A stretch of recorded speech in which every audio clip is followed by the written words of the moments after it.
ये कहानी है एक ऐसे इंसान की जो कभी केवल क्लास में बच्चों को गणित सिखाता था और जीवन में हिंसा से घृणा करता था।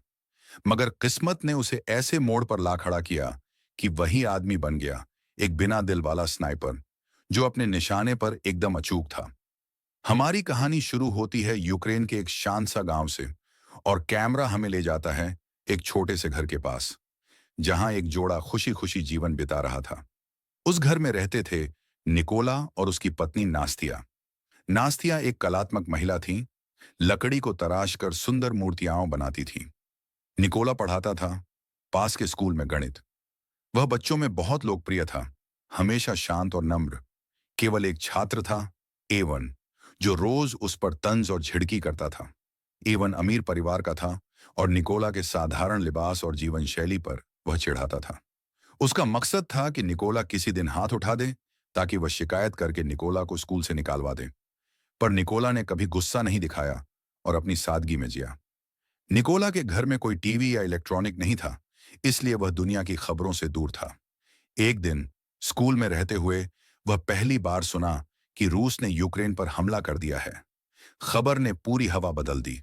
शाम को जब वह घर लौटा तो उसे पता चला कि नास्तिया गर्भवती है। खुशियां छलक उठी।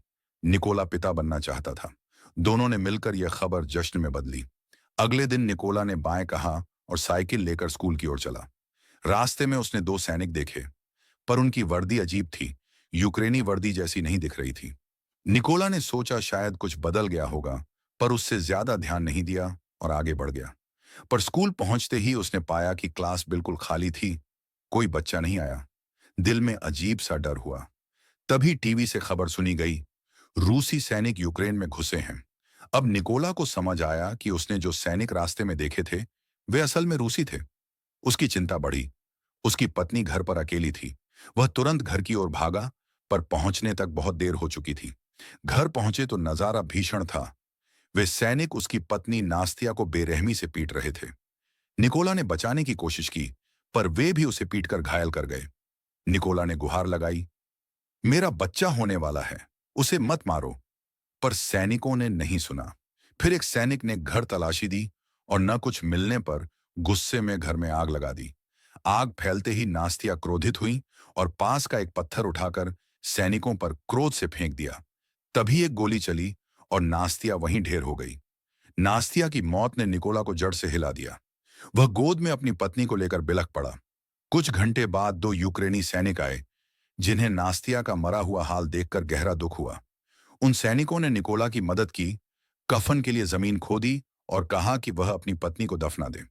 लेकिन अब निकोला पूरी तरह टूट चुका था। उसका घर जल चुका था, उनकी आने वाली संतान चली गई और भीतर एक आग जगी, बदले की आग। निकोला ने ठान लिया कि वह उसी सैनिक को ढूंढकर मारेगा जिसने उसकी पत्नी को गोली मारी थी, और इसके लिए वह सेना में शामिल होना चाहता था। उसने उन यूक्रेनी सैनिकों से निवेदन किया, उसे अपने साथ बेस पर ले चलने का आग्रह किया। वे इंसानियत देखकर उसे साथ ले गए। जाते समय निकोला ने अपनी पत्नी की बनी छोटी सी लकड़ी की मूर्ति अपने पास रख ली। यह उसकी तिजोरी बन गई, याद की एक निशानी। बेस पहुंचे तो वहां के सीनियर ऑफिसर ने शुरू में उसे लेने से इनकार कर दिया। शक था कि निकोला जासूस तो नहीं। पर जब निकोला ने पूरी स्थिति बताई कि कैसे उसकी पत्नी मरी और उसका घर जल गया और कैसे अब वह बदला ही जीवन मानता है, तो सीनियर ने स्थितियों को समझा और भर्ती कर लिया। ट्रेनिंग शुरू हुई, पर निकोला के लिए सब कुछ नया था। उसने अपना जीवन गणित पढ़ाते हुए बिताया था, बंदूकों की समझ नहीं थी। जब बाकी फौजी बंदूकों को असेंबल और डीअसेंबल कर रहे थे, तो निकोला धीरे धीरे था। लोग उस पर हंसा करते थे, पर उसने हार नहीं मानी। एक रात निकोला सीनियर से कहता है कि उसे नाम से ना बुलाया जाए, वह चाहता है कोडनेम रेवन मिले। सब हंसते हैं और सीनियर बताता है कि कोडनेम आसानी से नहीं मिलता, कुछ बड़ा कारनामा करना पड़ता है। निकोला ने इसे चुनौती की तरह लिया और मेहनत बढ़ा दी। रात को भी जब सब सोते थे, वह अभ्यास करता। फिर एक दिन सीनियर ने बताया कि स्नाइपर्स की कमी है, किसे बनना है? कुछ उठे और निकोला भी। सब फिर से हंसे, पर निकोला ने साबित करने की ठानी। सीनियर ने कहा, 20 सेकंड में यह गन असेंबल कर दिखाओ। निकोला ने अपनी आंखों पर पट्टी बांधी और तेजी से गन खोलकर उसे जोड़ा और कर दिखाया। 18 सेकंड में। सभी चौंक गए। तालियां बजी। सीनियर प्रभावित हुआ और निकोला को स्नाइपर ट्रेनिंग में लिया गया। निकोला को एक पुरानी मॉडल की बंदूक दी गई, जबकि बाकी को आधुनिक हथियार मिले। वह चाहता था कि उसे भी आधुनिक दे दें, पर सीनियर ने कहा, पहले साबित करो। वहां के नियम थे, स्नाइपर को अपनी पोजीशन पर स्थिर रहना होगा, 1 इंच भी हिलना मना। ट्रेनिंग में जब सबको हिलने के लिए दबाव बनाया गया, निकोला ने न हिला और अपना निशाना बनाए रखा, पास हो गया। अगले टेस्ट में निशाना केवल एक बार देखा जाता है और फिर आंखें काली पट्टी से ढक दी जाती। अनुमान लगाकर निशाना लगाना होता है।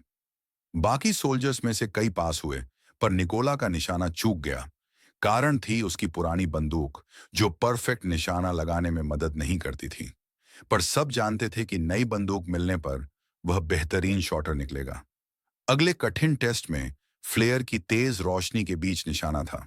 रात में जब अन्य सभी ने गोली चला दी, क्योंकि सीधे निशाना असंभव था, निकोला ने शांत रहकर दूरी का अनुमान लगाया और अपनी गणित की समझ से शॉट लगाया। एकदम परफेक्ट। यह काम अब तक किसी ने नहीं किया था। सीनियर मंत्रमुग्ध हुआ और निकोला को कोड नेम रेवन दे दिया गया। दिन गुजरते गए और ट्रेनिंग के परिणाम आए। निकोला पास कर गया। कर्नल ने निकोला को सलाम किया और कहा, पैक कर लो, तुम्हें मिशन पर भेज रहे हैं। खबर मिली, कुछ रूसी सैनिकों ने चेक पोस्ट पर कब्जा कर लिया है। निकोला की टीम वहां पहुंची और घात पर बैठ गई। तभी एक गाड़ी दिखी जो चेक पोस्ट की तरफ बढ़ रही थी। कर्नल ने फायर करने का आदेश रोका, कारण वे वहां से जाने वालों की पहचान करना चाह रहे थे। रूसी सेना ने लोगों की तलाशी ली, पासपोर्ट रख लिए और उन्हें मारा पिटाई की। यह देखकर कर्नल ने हुक्म दिया, एक झटके में सभी स्नाइपर्स ने अपने अपने निशाने पूरे कर दिए और पहला अभियान सफल रहा। जब बेस लौटे तो निकोला ने देखा कि कुछ साथी नहीं लौटे। अगले दिन खबर आई, जो साथी दूसरे मिशन पर गए थे वे एक रूसी स्नाइपर के निशाने पर आ गए थे और बहुतों की मौत हो गई। उस स्नाइपर का नाम था सीरी, रूस का सबसे खतरनाक निशानेबाज। कुछ दिन बाद निकोला की टीम दूसरे मिशन पर गई। वहां माइन लगाकर वे तैयार थे। फिर जब रूसी आए, निकोला ने देखा कि उनमें से एक चेहरा बहुत परिचित था। एवन, वही बदतमीज छात्र जो स्कूल में उसे सताया करता था, अब रूस की तरफ गया हुआ था। कर्नल ने फायर का आदेश दिया, पर निकोला हिचकिचाया। उसे अपने छात्र को मारना मुश्किल लगा, पर उसने अपने भावनाओं को दबा दिया और पास रखे लैंडमाइंस को निशाना बनाकर उन पर गोली चलाई। जोरदार विस्फोट हुआ और एवन समेत कई रूसी सैनिक मारे गए। कर्नल ने पूछा कि तुम क्या सोच रहे थे? निकोला ने बताया कि वह अपने छात्र को नहीं मारना चाहता था, पर कर्नल ने समझाया कि युद्ध में वह दुश्मन था और उसने अपनी चुनी हुई राह पकड़ी थी। मिशन सफल हुआ और सब वापस लौटे। कर्नल निकोला का विश्वास जीत चुका था। उसने निकोला को अपनी पारिवारिक तस्वीर दिखाई और बताया कैसे उसने अपने बच्चों से कभी यह बात नहीं बताई कि वह सैनिक है। निकोला ने अपनी दूखभरी कहानी कही, कैसे रूसी सैनिकों ने उसकी पत्नी मारी।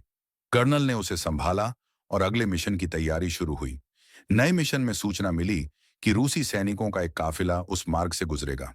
कर्नल और निकोला जल्दी पहुंच गए और पोजीशन ली। 2 रूसी सैनिक दिखाई दिए।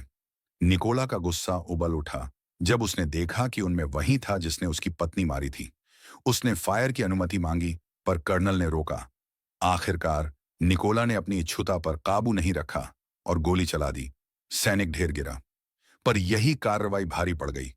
रूसी को उनकी लोकेशन का पता चल गया और तभी सीरी ने अपनी पोजीशन से कर्नल पर हेडशॉट किया। कर्नल की जान चली गई। निकोला को समझ आया कि उसने कर्नल की जान ले ली और वह खुद को जिम्मेदार मानता है। रूसी फौज ने भारी आक्रमण शुरू किया। निकोला ने कर्नल की लाश उठाई और पीछे हटकर बेस तक पहुंचे। दुख और पछतावे में उसने कसम खाई, वह सीरी को ढूंढकर खत्म करेगा और कर्नल का बदला लेगा। बाद में मेजर ने बताया कि सीरी रूस का सबसे खतरनाक स्नाइपर है, जिसने पहले भी पक्के निशाने से कई यूक्रेनी शहीद किए हैं। सीरी का तरीका क्रूर था। पहले वह निशाना बनाता, फिर उसकी वीडियो बनाकर सोशल मीडिया पर डालता ताकि विरोधियों में आतंक फैले। सवाल उठा, कैसे उसे रोका जाए? योजना बनी। 2 टीमों से घेराबंदी, सामने से अटैक और पीछे से हमला, ताकि सीरी का ध्यान बंटे और निकोला बिल्डिंग के अंदर घुसकर उसे खत्म कर दे। टीम ने स्थान पर पहुंचकर घात लगाया, निकोला चुपके से बिल्डिंग में दाखिल हुआ। उसने वहां 2 रूसी सैनिक देखे और उन्हें मारा। आगे बढ़ता गया। प्लान के अनुसार सिग्नल देकर ऊपर बैठे स्नाइपर्स ने भी हमला कर दिया। हर तरफ से निशाना लिया गया। सीरी ने देखा कि उसकी टीम रुक रुक कर रिपोर्ट नहीं कर रही। उसे शक हुआ और वह छत पर गया। वहां उसने देखा कि एक रूसी स्नाइपर पहले से मौजूद था, पर वह मर चुका था। सांसें तेज हुईं। सीरी ने बैकअप के लिए कॉल किया, पर वे 10 मिनट में ही पहुंच पाएंगे। उसी दौरान निकोला में तेजी से हमला हुआ। सीरी छत पर आया और वहां उसने निकोला की छुपी हुई मूर्ति देखी। वही छोटी सी मूर्ति जो निकोला ने अपनी पत्नी की याद में रखी थी। सीरी ने सोचते ही नहीं, पर तभी निकोला ने उस पर हमला कर दिया और उसे चाकू से मार गिराया। इस झड़प में दूसरी तरफ मौजूद स्नाइपर अलर्ट हुआ, पर निकोला ने ग्रेनेड फेंका और धमाका कर दिया, और वह भी मिट गया। सीरी मरा, और बैकअप टीम पहुंचने पर वे नहीं जानते थे कि उनका लीडर अब नहीं रहा। निकोला ने फोन उठाया और कहा, तुम सब मरने वाले हो। और उसी वक्त ट्रक के ड्राइवर को निशाना बनाकर गोली चला दी। ट्रक में अफरा तफरी मच गई और रूसी सैनिक बाहर कूदे, पर यूक्रेनी स्नाइपर्स ने उनकी पोजीशन पहले से ही निर्धारित कर रखी थी। एक एक कर वे मारे गए। कुछ दिन बाद निकोला अपनी पत्नी की कब्र पर गया। उसने वहां वे वादे किए जो उसने अपनी पत्नी और कर्नल के लिए किए थे। बदला पूरा हो चुका था। उसने कसम खाई कि वह अपने देश की सेवा अंतिम सांस तक करेगा। और यही कहानी यहीं खत्म होती है। अगर आपको यह कहानी पसंद आई हो तो हमारे चैनल को सब्सक्राइब कर देना और वीडियो को लाइक और शेयर जरूर करें, ताकि हम ऐसी और कहानियां